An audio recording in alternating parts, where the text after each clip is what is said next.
ഇതിഹാസങ്ങൾ മാത്രം അവതാരമായ തിരുനക്കരയുടെ ഗോപുരവാതിൽ കടന്നിതാ അവതരിക്കുന്നു മഴവിൽ കാവടി.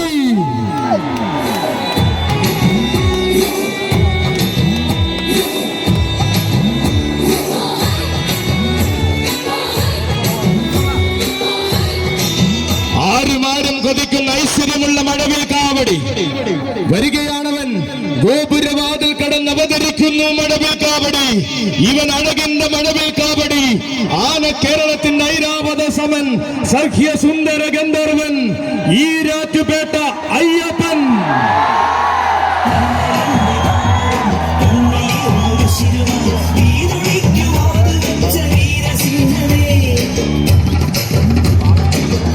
അവതാരങ്ങളെ നെഞ്ചിലേറ്റിയ തിരുനക്കരയുടെ മണ്ണിലേക്ക് വലതുകാൽ വെച്ച് വീണ്ടും പൂരം കൂടുവാൻ വരികയാണ് അയ്യപ്പൻ.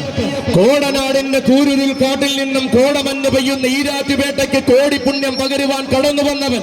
പുണ്യാളന്റെ തിരുമുന്നിൽ വണങ്ങി പുത്തൻ ആവേശങ്ങളിലേക്ക് ചുവടുവെച്ച് പൂരം മലയാളത്തിന്റെ തിലകക്കുറിയായവൻ.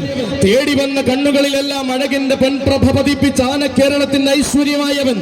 ഇതാ തേർവാഴ്ചയുടെ കാലഘട്ടങ്ങളിലേക്ക് രാജകീയതയോടെ വഴി നടത്തുന്ന യുവസാരഥി അനന്തപുരിക്കാരൻ ബാലാജിയുടെ കൈയും പിടിച്ചുകൊണ്ട് തിരുനക്കരയുടെ പൂരഭൂമിയിലേക്ക് കടന്നു വരികയാണവൻ. തികവും മികവും ആരെന്ന ചോദ്യത്തിന് തെല്ലും മടിക്കാതെ കേരളം പറയുന്ന മറുപടി. പ്രിയോദക്കര് സമ്മാനമായി പിടിച്ച പിടിയാലെ കൊണ്ടുവന്ന സഖ്യപുത്രൻ.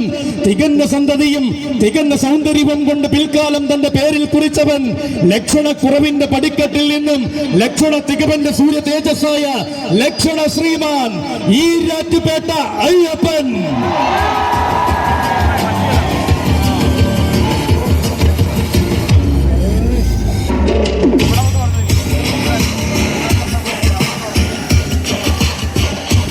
ഇവൻ പൂരങ്ങളുടെ പൂരത്തിന് പാറമേക്കാവ് ഗജനിരിയിൽ പലകുറി അവതാരം കൊണ്ടവൻ.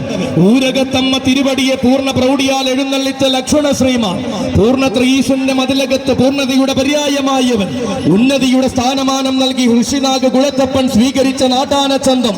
ഇനി ആര് തിടമ്പേറ്റണമെന്ന നിയോഗത്താൽ തകഴിയുടെ നാഥൻ അനുഗ്രഹിക്കുന്ന കൊമ്പനാന. അമ്പലപ്പുഴ കണ്ണന്റെ 9ാം തിരുവുത്സവം അൻപോടെ ഭംഗിയാക്കുവാൻ